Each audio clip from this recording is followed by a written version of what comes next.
shirt in there.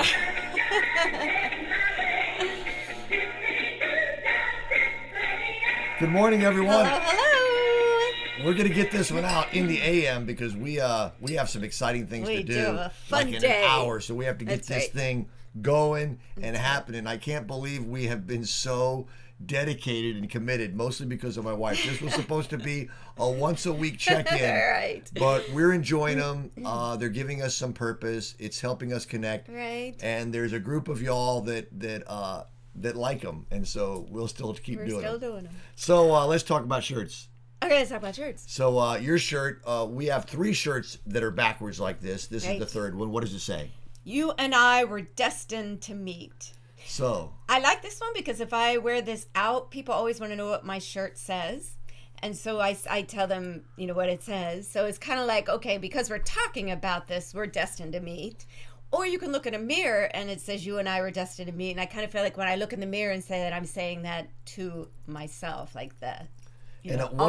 Myself. One of the great things about looking in the mirror is that we can be the observer.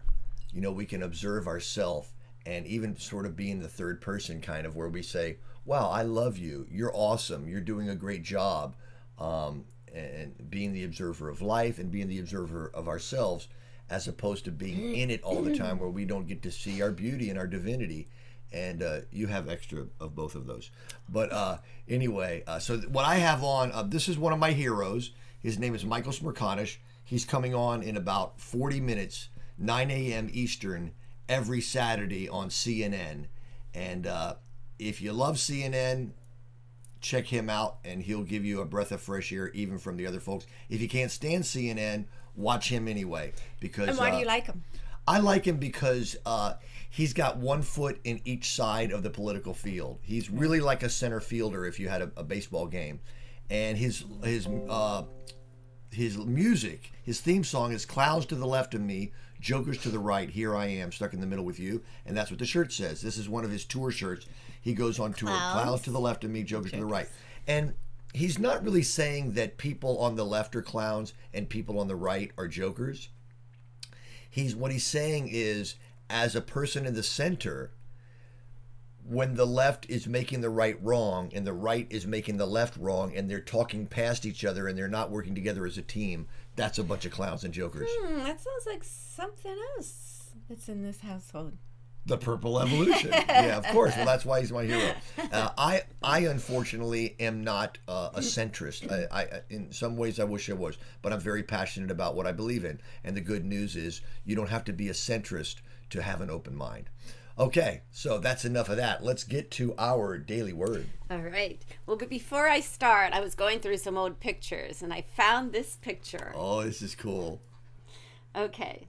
So that was me. I was maybe around 18 or so years old. And I have circled here. 20 years ago? You're very cute. Circled right here is the daily word on the table. And so I would be at this is my grandma's house, and she always had the daily word on the table, and I would read it while I was eating my cereal. And so that was such a good memory of being at my grandma's. And I probably started reading the daily word when I was maybe 12 or 13 at my grandma's house. But some reason the picture was taken. And look at your skin. You were obviously a sun worshiper. I was. And I was visiting my grandparents in Sarasota, Florida. So when, coming from Ohio, when I was in Florida, I would definitely make sure that I got lots of sun. Because yes, I was. So opposite now. I mean, I swear, if I can get her out there outside on the beach for 15 minutes at a time, it's a miracle. She's not big on going to the ocean. She'd rather just be here. I used to spend all day out in the sun, sun worshiper, whatever. She's a little homebody. She's also a housekeeper. A lot of people don't know that, but when she got divorced, she kept the house. Okay, all right, let's do it, honey. Okay, today's daily word is power. It is inspired by John chapter 4, verse 4. I use my indwelling power to direct my energy. When I start my car and begin accelerating, my vehicle moves down the road. I have its power under my control. I realize the power I have is not in the vehicle itself. My power derives from my ability to decide how to use my energy and authority. Whether I am driving a car or implementing an idea, the direction comes from within me. Neither the car nor the idea drives itself. My power comes from my willingness to allow the activity of God to move in and through me.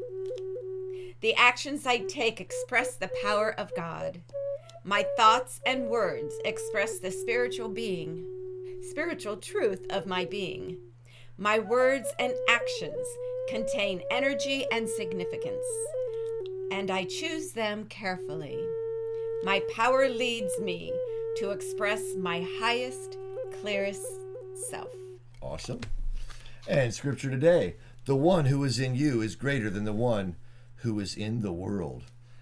Man, that's just what we were talking about, looking in the mirror. When you look in the mirror, you can really, really be objective and be the observer and see your greatness. And also what I heard from that was like your car may be your vehicle, just like your body, just like your mind. Right. But God is the engine, and you got to keep God tuned up through meditation and contemplation and thinking positive thoughts. Boom. Boom. Yeah. Love it. Okay, Right here's a quote. It's $1 million thought right there. Okay. No matter what anybody tells you, words and ideas can change the world.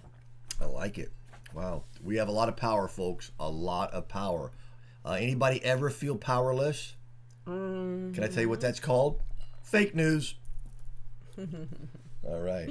All right. What are we doing today, Armand? Well, first, let's see what our friend is doing. Okay. Alexa, good morning. Good morning. Star Trek: The Next Generation aired its final episode on this day in 1994. The show inspired an entire generation's passion for space. So it certainly lived up to Captain Jean-Luc Picard's final words, "The sky's the limit." Very nice. Wow. I never was a Star Trek person. Although I kind of had to be, because when I was a kid, my sister loved Star Trek. What's Star Trek? Trek. Yeah. Star Trek. Be on the right track, you know? I know. Well, Trek, Okay. Trek is a weird word for kids.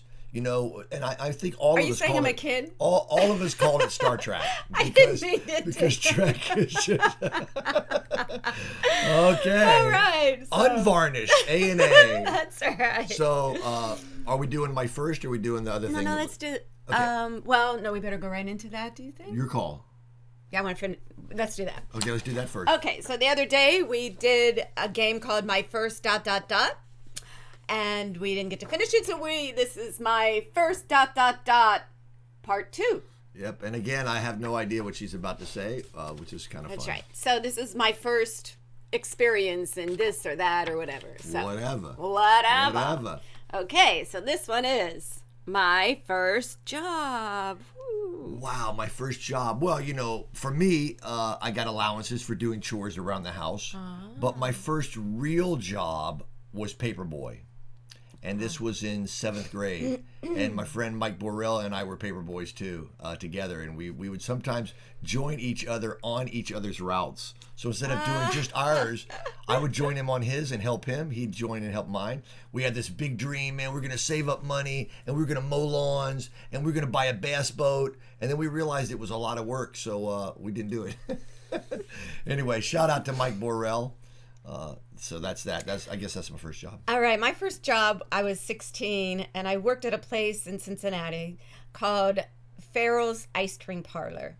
I've heard of it. And it's a really crazy place. It's not there anymore. But what it is they had all these big ice cream sundaes. One was called the Trough, which was a double or triple banana split. And if you ate the whole thing, all the waiters would go to the table and say, "You made a pig out of yourself, blah, blah, blah." And Now all the lights and everything come on. And then they had another thing called the Zoo. And it was a big barrel of ice cream. And they just threw everything in. And before we would bring that out, someone would run around with, like, what do you call that when you have this and it's like a stretcher on your shoulders and the thing fit in the middle? There was a guy in the front and the back, and they went around with like this little ambulance guys. Right, and they would run all around the restaurant and bring it to the table and embarrass the whole table. So anyway, it was really fun. I enjoyed it, but being shy, I was very shy back then. People always kind of wondered how I would like that or how I would be a part of that.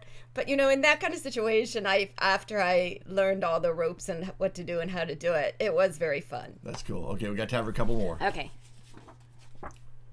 My first car. You go first. Okay. My first car was a green Gremlin. And I got it when I was 16. My parents bought me the car so I could get to my first job. And, when I think back about my childhood, I was so taken care of. I mean, my parents made sure I had a car. Okay, it was a Gremlin, but still. I don't think anyone says they love a Gremlin. But anyway, that was my car, and I'm really appreciative and grateful that they always made sure I was taken care of.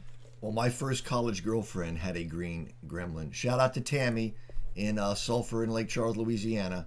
But my first car was also green. It was? Yeah, we're just finding this out right this second. So mine was a forest green 68 Plymouth Satellite, and I loved it. And one of the things I loved about it is that the B-52s had a song called Planet Claire, and Planet Claire had, she came from Planet Claire.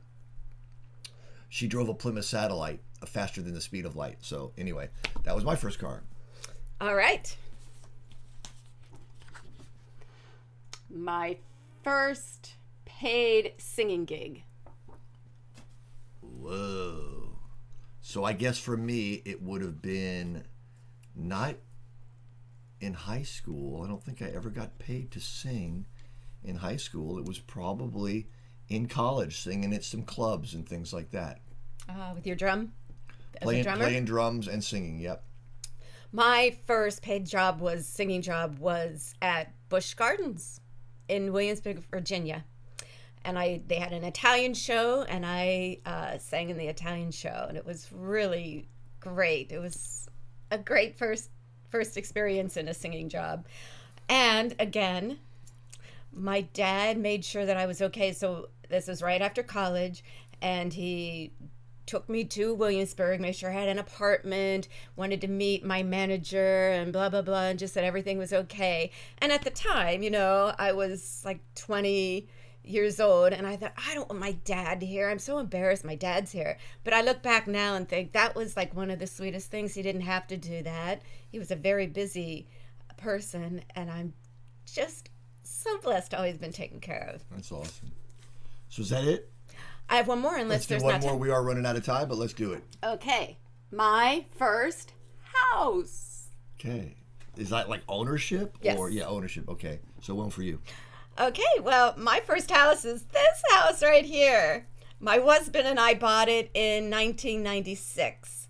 And, it's a smaller house. It's a 2-bedroom, 2-bath house, which is perfect for us. And I recently talked to my husband, and he was like really surprised that I was still living in this house, but he didn't really like it. I think it was too small for him, but I love this house. This is like the perfect house. We don't have to downsize as we get older, as some people do, because, it's already small, but it's perfect, and I love it, and we plan to be here forever. And your husband lives in an 8-bedroom, 7-bath home in Utah.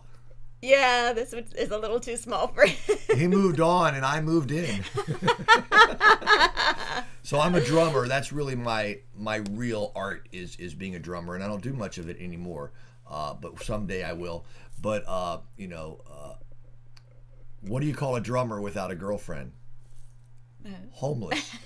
Now, we said this house is perfect for us, but we realize now that we have a studio in the guest bedroom that once we get back to more of a normal life, we are going to build an addition onto our house so we can have a music studio at all times, because really it's been really great to just have that room. You just go in there and practice a song or record a video or something. Yeah. So I've got 2 new music videos that I'm going to be recording this week, God willing. So okay, so we're running out of time. Oh, we sure are. We're almost at 15 minutes. We just want to let you know. You didn't do your first house. Oh, my first house I bought in 1982 for $35,000. I lived there until 94. Then I bought another house in 94 on the beach with my sister in Florida. and then I moved out of that house in 1997, and then I moved into Angelina's house temporarily in 2001 till I could get my own place. Yeah. Here's a little story. She said, Armand, I'll save you some rent if you move in with me. So she said, I'm getting alimony and I'll be good for a whole year and you can move in with me. So I moved in with her, and the alimony stopped the next month. So not only did I have to pay my rent, I had to pay all of her bills too, sort of. That was not on purpose. Yeah. Armand. Anyway, it all worked out. I'm still here. And today we are going with our nephew and his fiance. Shout out to James and Najette. Yes. We are going to our drive-through safari, which is reopened and very safe. And we'll be doing that from about 10 o'clock until about noon. It usually takes about 2 hours. There are drive-through safaris all over the country. They're so the animals fun. get to roam hundreds of acres of land, and so it's different than a zoo. We like zoos also, especially if they're good habitat zoos. Mm-hmm. But drive-through safaris are, to me, I would much rather be an animal living in a drive-through safari because they're all hanging out and they're making love and having babies and just living a great life, and they don't have to worry about predators. I'd rather live in a drive-through safari. Because they usually pay for food so you can feed them. Yeah, let me tell you what a racket this is. They charge us not only to go drive through, that's fine. They charge us to buy food to feed their animals. That's ridiculous. That's a good place. Okay. So All right. Oh, I got to pause it. Shouldn't have to really say it. Just kidding. Why is it saying good morning? I didn't mean to do that. Well, good morning. All right. See you, everybody. All right. Sorry, this was a long one. Hope to see you tomorrow. All right.